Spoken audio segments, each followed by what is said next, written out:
right, so hi guys, I'm Dr. Lexy. I think I know most of you guys in the crowd here. One shameless plug is that this Friday from 6 to 6:45, we're going to be doing a pelvic floor class over at Frank's Gym. So we're going to be focusing on the core, our pelvis, getting connected with our body and our mind right there. So if you're interested in coming, just sign up or let the office know and we'll get you in over there. So today we're going to be talking about our kiddos. This is one of my favorite things. So when does our immune system start forming? Right in the womb. So we start actually forming our immune system and learning what's what as we're in the womb. And what is our immune system? It's our defense. So a lot of times, like even with our packers or anything like that, it's our line of defense. And we have two different parts of our immune system. Our first one, oh my gosh, I'm gonna have trouble with this thing. Oh, I just tap it. Okay, I'm learning. Okay, so our immune system, first we have our innate defense, which is, okay, we're born and we already have our skin, we have mucous membranes. We have it so that if there's a harmful bacteria that's coming in or a virus, that's what covers it first. And then we have our acquired or adaptive, and those are like our T cells. It's our kind of our things, our body is so intelligent that it actually starts fighting things that might come at us, that get into our, past our innate membranes here. So what do we have to do to keep us moving? So a lot of times we're like, right now we're seeing chickenpox, we're seeing RSV, we're seeing all these crazy things with our kids, sore throats, and then Dr. Aaron with the sugar, stress, and lack of vitamin D stuff, he hit it right on the head. So what's happening right now is that we need to support our body, because if you're on a football team, you don't just let everybody run you over, right? We got to have our defense ready. We work out to make sure that we're ready to take on whoever's coming at us and that we actually have that momentum. So our body is so smart that if we feed it the right things, we can actually fight a lot of the stuff that's going around. One of the big things with chiropractic care is obviously we want you to come in when you're sick. So there is actually a study that shows that when kids get adjusted, it increases immunoglobulins in their body that helps them fight off stuff. So I see so many kids that all the time when I start getting them adjusted, they spike a fever when they're sick. So that means that their body is starting to up its T cells and everything going on so that they can actually fight whatever's going on in their body. So sometimes when we have them come in, we're like, oh yeah, you actually might spike a fever after you adjusted, it's okay. But that's what we want, is we want to be adjusted, because if we have the brain and the connective to our gut, to our whole body, that's where we'll actually get it so our immune system is working how we want it to. So that's one thing we can do. So we do want to see them. Obviously, if you have symptoms of anything that's going around that you're not supposed to go to places with, maybe not, but also too, we do want to see them in the office. So immune support. Dr. Aaron hit it on the head with the sugar. So I'm typically the one who goes around Christmas and I'm like, if I eat a bite of cheesecake, that's okay. And I'll eat like 10 bites of cheesecake, but I eat it like within the 6-hour span here. Well, every time you have a bite of that cheesecake and you put sugar in your system, it feeds the bacteria, and what we actually have is immune suppressing qualities that happen. So I take that bite of the cheesecake, walk around a little, I'm not doing any harm. I might as well just eat the whole cheesecake and then be done for that 5 hours. I know my immune system's down. So we typically see on the holidays where people get sick, that's because we're grazing on that sugar and then we're crashing down and allowing our bodies to have the opportunity to get sick. So that's not a good line defenseman move. The other thing that we want for our kids to do, and for us as adults as well, is eat our protein. A lot of times we see where kids we love the muffins, we love things that are kind of quick to eat, but protein is a really big source, and we'll be talking about good sources to get that. Last but not least, everybody loves garlic breath and onion breath and all those good, breathing things, but those type of like garlic and onion and deep colored fruits and vegetables are the things that we want for our immune system to be supported. So moving on here, vitamin C, Dr. Aaron hit that one on the head, and the zinc. My biggest thing with these ones is we know they're great. Like you see immune boosters all over that have vitamin C. The zinc has big headlines. One big thing with that is make sure you eat something before you eat these. I had like a bunch of vitamin C and zinc and I was like ready to puke because it kind of upset your belly. So make sure you're eating something. I think I was sitting outside and going to the clinic and I like took it right away in the morning, headed over to the clinic, and I was like, wow, I'm like, I think I just got sick in 5 minutes. Like, I was ready not to go to work, and then I like sat there and I was like, oh my gosh, I ate vitamins without kind of eating something with it. So those are ones you want to eat something, otherwise you will traumatize your kids where they will not want to eat it. The other thing with it too is vitamin C. It's a very big, wide variety right here, the 500 to 3,000. A big way to know if you're getting enough vitamin C is actually testing that out, because let's say I take like 3 of them and that's 1,000 milligrams, and I'm still not having like looser bowels. You'll get looser bowels when you take too much vitamin C. So that's one that if you start, like, you kind of do tests on it, like I'll take one if I'm good on my bowels. As soon as I hit a point where, whoo, I'm not holding them as well as I should, then we know we have enough vitamin C through that big dosage right there. Coming through here, Echinacea is a really big one. They're beautiful flowers, but Echinacea is one that help with the lymphocytes and the neutrophils, which are those cells that our acquired or adaptive immune system is also trying to support as we have an invader. Probiotics, we sell a lot of children probiotics here. We sell adult probiotics, but one of the big things with probiotics is 70% of our immune system comes from our gut. Bless you. And if we have 70% of our immune system coming from our gut, we have to feed it the right things. So getting a good probiotic for your kids, if you get a powder form for your little babies, you can always put that into like on your finger and they suck it right off of there. We don't suggest you put it through a bottle, because as soon as you put it through a bottle, what will happen with that is sometimes it can clog the bottle and make little air pockets in it. So probiotics are huge. You got a gassy, fussy baby or a gassy, fussy kid or a constipated kid. These are things that we want to get into their GI tract right here. This is one we carry actually at the clinic. The other thing, so breastfeeding, a hot topic. I always recommend moms. Breastfeeding has so many good properties. Our body is so smart that when we start producing milk for our baby, and if our baby is sick, our breast milk will literally change so that it can support the baby's immune system. So that's passive immunity. So one of those big things is that breastfeeding, if you can do it, try to stick with it. I'll talk a little bit about for how long, but one of the big things here is that it supports the immune system. It's got that lactobacillus and those different species of probiotics we just talked about within the breast milk as well. It promotes regular bowels, and then it has those antimicrobials, antioxidants.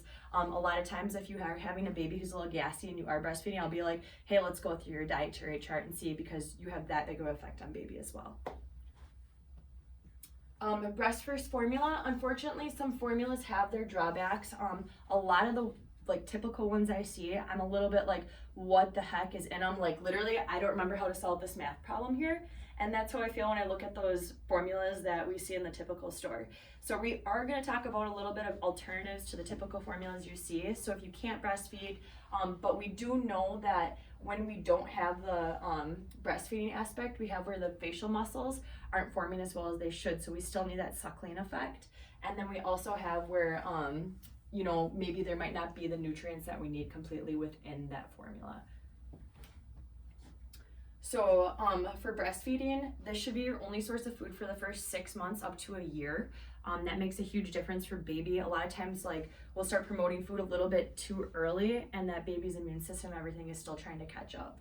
The other thing is, as a mom who is breastfeeding, it takes a lot of energy. I talk to moms all the time, and they're like, holy smokes, like, I had to pump all night. Like, moms here probably remember pumping at night. Like, just, it's not easy at all. Like, I have not had kids yet, but I know it's going to be a lot of work if that's the route I go.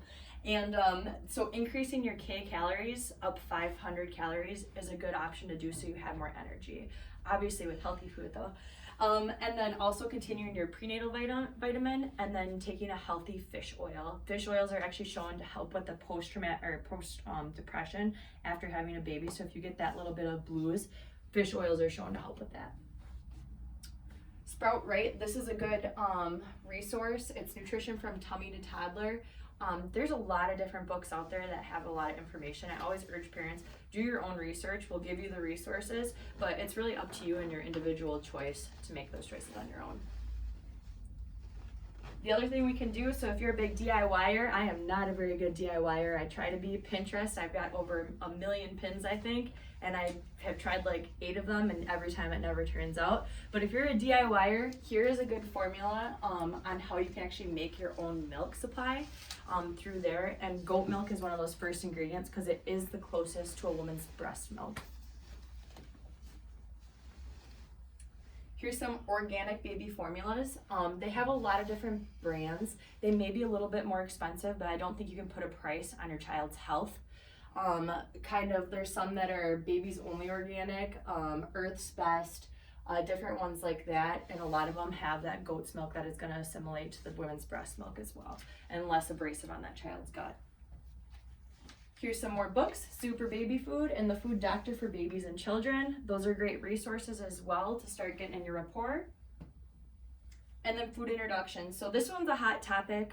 Introducing foods has been kind of a big thing for like toddlers year. We know I have parents who might start trying to feed their kid at 1 month old, and I'm like, wait, we don't even have teeth yet, going through there. But they say begin starting food at 6 months to a year. And when they start getting those teeth, so you actually start seeing where baby has teeth and they have an interest in food too. So it's very through there. How you want to begin it, they say doing hyperallergenic foods. There's a lot of different books on whether it's mashed or if you're going through different things there. So I say do your research on that because that one's a pretty hot topic. And then also looking for reactions. So if you give a baby like 10 different foods, so let's say we go to the China buffet and we're like, hey baby, go eat all these different foods, and then we have an allergic reaction. Do you think that we're gonna know exactly what caused the baby to have that allergic reaction? No, I just had the China buffet. I had like the General Tso's, and then I went over to the banana pudding, and now I think I'm allergic to banana and General Tso's and just everything on the menu, right?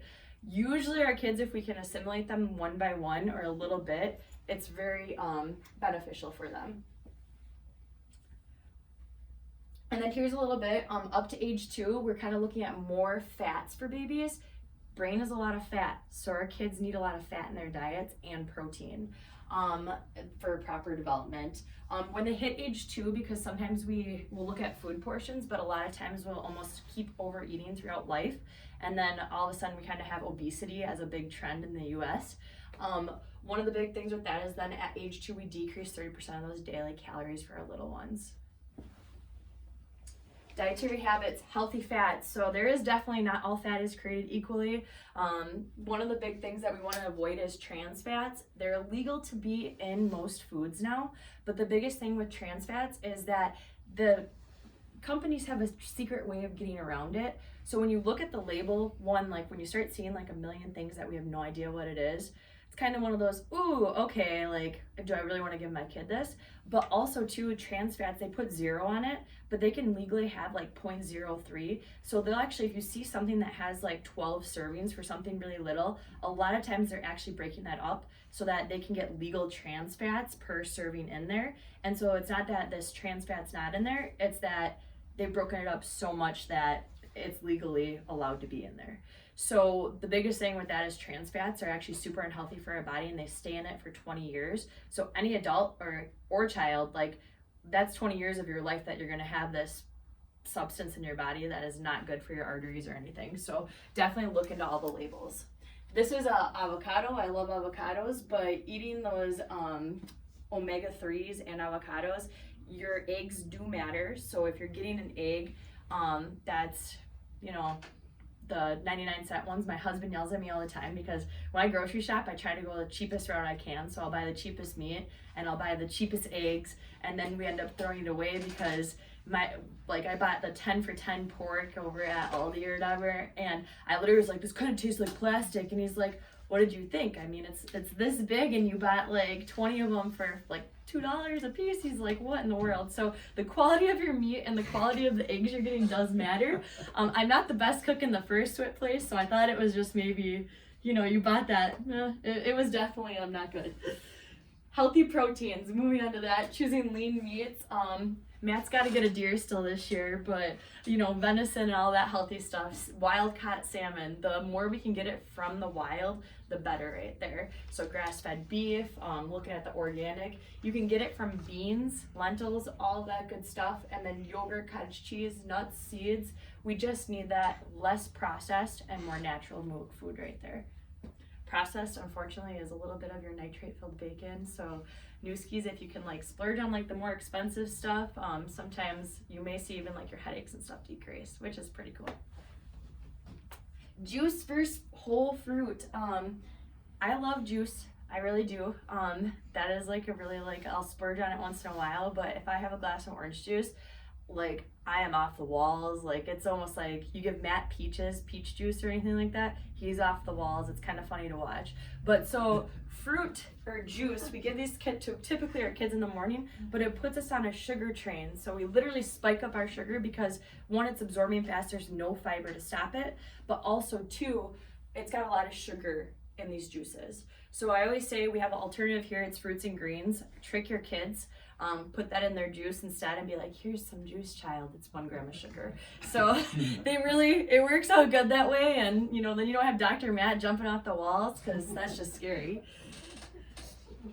Proportions, so this one's a good one. More is not always the case, but veggies are pretty good. So if you look at this plate, the typical kid will have more like carbohydrates on their plate. You get a big muffin and then you might get like a piece of fruit or like a little piece of veggie. We really should be having the majority be veggies down here, a small carbohydrate, and then fat and protein up here. It looks very different than your typical, and when you see the food pyramid, I'm about to show you what our kids should be eating. It's not what like some of the My Plate stuff says. So the biggest thing on that is like we need to increase the veggies, and we've talked and we drilled and we're like veggie, but there's so many benefits to veggies that we just have to start making those changes. This would be an example. So if you notice, veggies taking up half the plate, a little healthy fat, and then fruit, and they have a little protein in there. Same thing with here, majority of veggie through here. This is like a little mixture of veggie and salmon in there, and then avocado, strawberry. If you guys ever want suggestions on like anything like, oh, what do I feed my kid? Because I mean, sometimes I don't know what to feed myself. I have to look up stuff on either Pinterest or like get ideas. So I'm good at giving ideas, maybe not always for myself, but if you have questions, please let me know. This one's another one. So this is a little wrap. He's got some protein, a little trail mix, veggie, little fruit. I think those are olives. I actually couldn't tell what those are. I don't think there are more grapes though. And then that's the same for over here, just different proportion sizes and every meal fat because that's growing the brain. Right here, here's that different food pyramid. If we all ate like this, holy moly, we'd be in a good place. It's kind of like the Mediterranean diet.